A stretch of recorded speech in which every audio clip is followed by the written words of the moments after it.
জীবনের দুঃখ, কষ্ট, অভাব, অনটন, মানসিক যন্ত্রণা, হতাশা সব তোমার একার।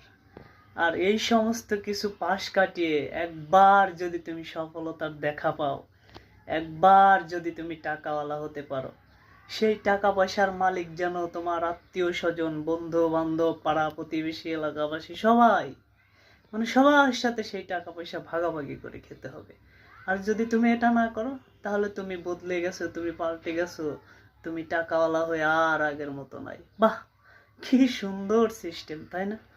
অথচ তুমি কত রাত ঠিক মতো ঘুমাতে পারো নাই, কত দিন ঠিক মতো খেতে পারো নাই, সেই সময়ে কোনো শালা তোমার কোনো হেল্প করে নাই।